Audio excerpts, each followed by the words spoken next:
Ndagusuhuje kandi nkwaye ikaze udukurikira buri munsi aho waba uherereye hose.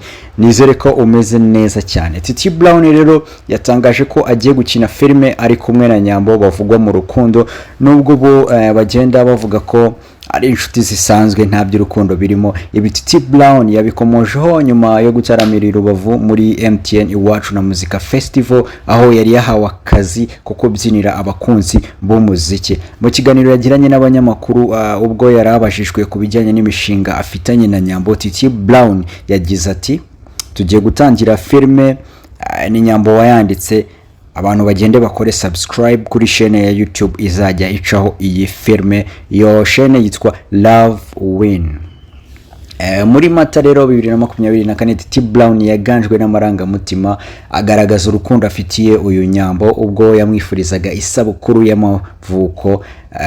Aha yagize ati ndibuka ko nahuye nawe mu minsi mibi yanjye mu mezi 5 ashize, ariko watumye numva urukundo kandi mba umwe mu bantu bishimye ku isi.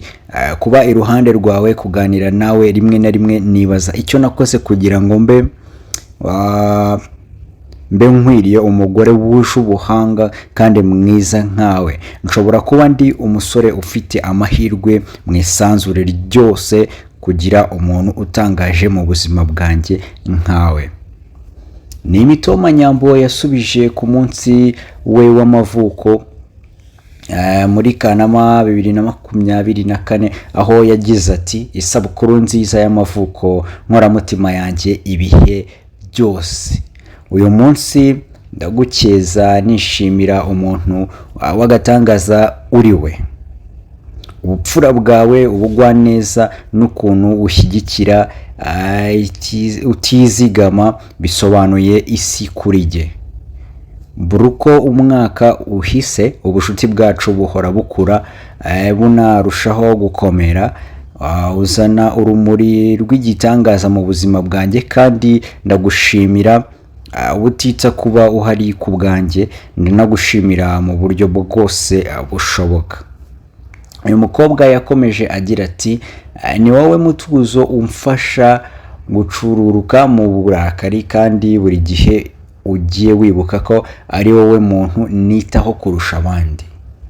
Nukuri kandi urakazuba kamurikira iyo nasuherewe, kandi nizere ko tuzahora turi inshuti zakadasohoka nkuko bimeze ubu.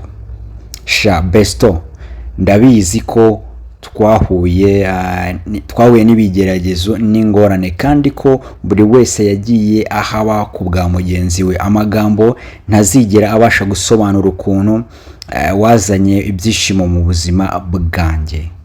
Mu nyandiko ndende Nyambo yandikiye Titi Brown yakomeje amwibutsa ko ari uw'ingenzi mu buzima bwe. Titi Brown yakomeje amwibutsa ko ari uw'ingenzi mu buzima bwe, ati ntukeneye ko harinda kubaho umunsi udasanzwe kuri wowe kugira ngo nkunde nibuke ko uri umuntu w'ingenzi mu buzima bwanjye, kandi rwose ntewe ishema no kuba ndi somambike wawe. Ntewe ishema n'urukundo ndetse n'ibitwenge bituranga mu buzima bwacu. Nterwa ishema n'ukuntu wiyubashye, ugira ikinyabupfura, uri umuhanga w'igikundiro kandi ubisakaza mu bantu bo hafi yawe. Akaba ari amagambo agenda agaragaza urukundo bafitanye hagati yabo, bikaba bigeze no ku rwego bagiye gukora project, bagiye gukora filime muzajya mukurikira. Reka tuyitegereze turebe iyo filime izaba imeze ite. Ni kenshi cyane usanga abantu babyaza umusaruro fame cyangwa se ubwamamare bwabo cyane iyo bishingiye ku rukundo, ugasanga bahise bakora ikintu kizakomeza gutuma iyo bond yabo iri hagati yabo inababyarira umusaruro muri rusange. Kora subscribe rero kugira ngo ujye ukomeza ubane nanjye umunsi ku munsi.